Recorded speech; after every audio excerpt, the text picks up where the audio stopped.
E nosso estudo de hoje está na primeira epístola de Pedro, capítulo 2, versículo 13. Sujeitai-vos, pois, a toda ordenação humana por amor do Senhor. Emmanuel vem comentar na lição 81 do Caminho, Verdade e Vida, ordenações humanas. Certos temperamentos impulsivos, aproximando-se das lições do Cristo, presumem no Evangelho um tratado de princípios destruidores da ordem existente no mundo. Há quem figure no mestre um anarquista vigoroso, inflamado de cóleras sublimes. Jesus, porém, nunca será patrono da desordem. A novidade que transborda do Evangelho não aconselha ao espírito mais humilhado da terra a adoção de armas contra irmãos, mas sim que se humilhe ainda mais tomando a cruz, a exemplo do Salvador. Claro está que a Boa Nova não ensina a genuflexão ante a tirania insolente. Entretanto, pede respeito às ordenações humanas por amor ao Mestre Divino. Se o detentor da autoridade exige mais do que lhe compete, transforma-se num déspota que o Senhor corrigirá por meio das circunstâncias que lhe expressam os desígnios no momento oportuno. Essa certeza é mais um fator de tranquilidade para o servo cristão que, em hipótese alguma, deve quebrar o ritmo da harmonia. Não te farás, pois, indiferente às ordenações da máquina de trabalho em que te encontras. É possível que muita vez não te correspondam aos desejos, mas lembra-te de que Jesus é o supremo ordenador na terra e não te situaria o esforço pessoal onde o teu concurso fosse desnecessário. Tens algo de sagrado a fazer onde respiras no dia de hoje? Com expressões de revolta, sua atividade será negativa. Recorda-te de semelhante verdade e submete-te às ordenações humanas por amor ao Senhor Divino. É interessante, né? É muito bom a gente chegar numa encarnação como essa, numa experiência na matéria como essa, e entender como funciona, por exemplo, o Brasil. União, estados, município, poderes executivo, legislativo, judiciário. Algumas pessoas afirmam que o Ministério Público seria uma espécie de quarto poder. Como se distribui, presidente, vice-presidente, os ministérios, governador, vice-governador e as secretarias, prefeito, vice-prefeito e as secretarias, deputado estadual, senador, aqui no âmbito do Estado, nas assembleias legislativas, né? Deputado estadual ou deputado distrital lá em Brasília. É bom a gente saber como funcionam as nossas instituições, mesmo que a gente vá encontrar, e fatalmente vai encontrar, porque a gente está num mundo ainda de expiações e provas, muitos defeitos ainda na legislação. Mas uma coisa que a gente vai observar foi o carinho que o Emmanuel tinha com o Chico, recomendando ao Chico que se submetesse às leis locais, porque aquelas leis estavam estabelecendo a ordem. Tem um momento muito legal que o Chico fala assim, né? Olha, a ordem, ela faz parte da harmonia do universo. Você vê, um planeta só está em órbita de uma estrela porque está tendo ordem, está tendo disciplina para aquilo acontecer. Então ele vem falando que a legislação nossa, embora ainda seja imperfeita, ela está estabelecendo um mínimo de ordem para que a nossa sociedade possa estar evoluindo aos poucos, modificando sua legislação. E tem um momento, né, no Livro dos Espíritos que se fala na lei de progresso sobre o progresso da legislação humana. Então ele fala assim, olha, o homem já reformou muita coisa e muita coisa vai ser reformada. Espera. Ele até chega a chamar a atenção de que uma sociedade severa precisa de leis penais também. Ou melhor, uma sociedade depravada precisa de leis penais severas. É assim, com essas palavras que está lá no texto, né?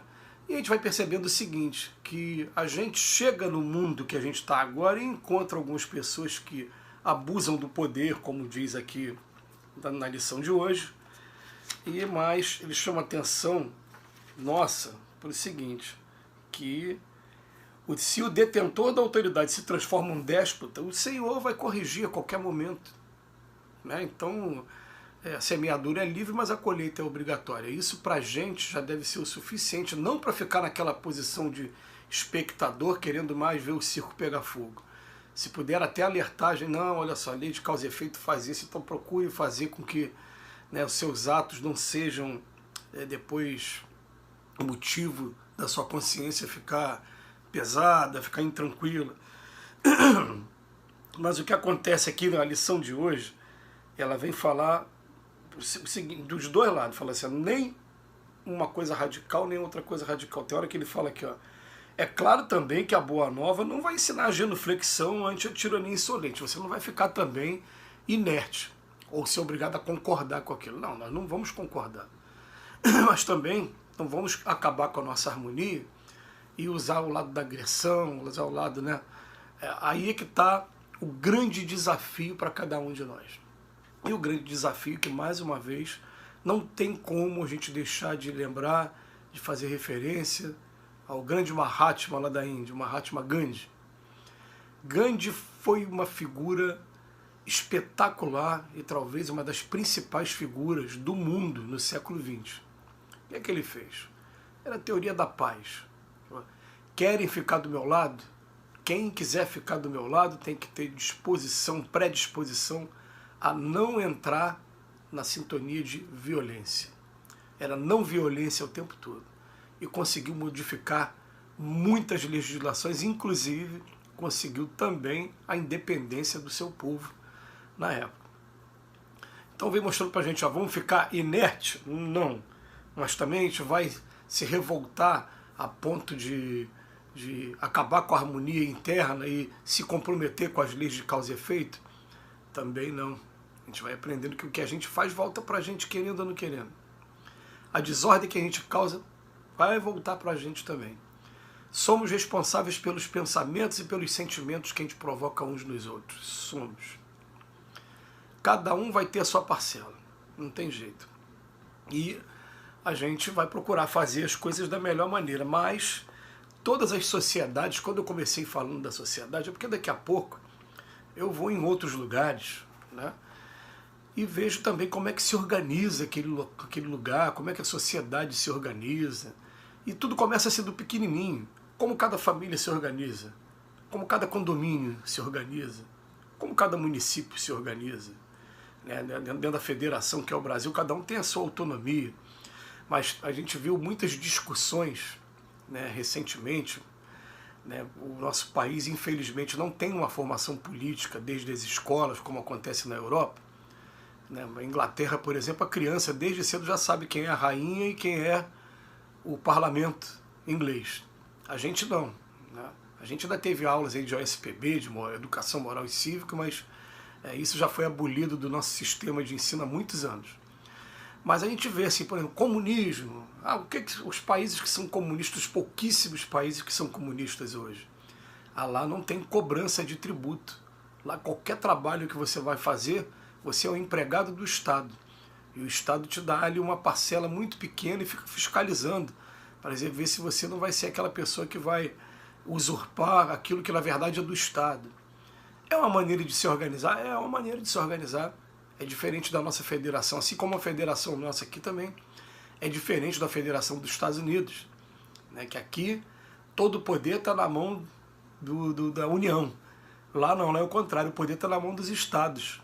Por isso que até Estados Unidos, United States of America, os Estados Unidos da América, né, lá eles têm uma Constituição Federal com pouquíssimos artigos. Então é interessante sim a gente ver essa organização e aprender a respeitar e entender como é que funciona cada uma delas, entender que nenhuma aqui na Terra é perfeita, mas que se a gente quiser modificar cada uma delas, vamos modificar de maneira pacífica, dentro do bom senso, da razão, conquistando o nosso espaço, porque todos nós vamos ter voz sim se a gente falar coisas realmente que interessam, que tenham bom senso. A gente vai ter voz sim.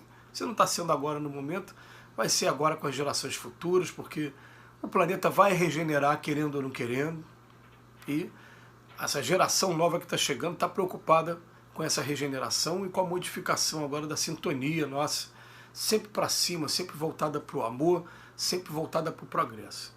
Então, fica a lição de hoje qual é? A gente vai se submeter sim. Jesus em momento nenhum ele pode ser considerado um grande anarquista, um rebelde. Ele veio trazer a revolução interna, pessoal, nos direcionando a todos para o caminho do amor e para o caminho do Pai. Que Ele nos abençoe hoje e sempre.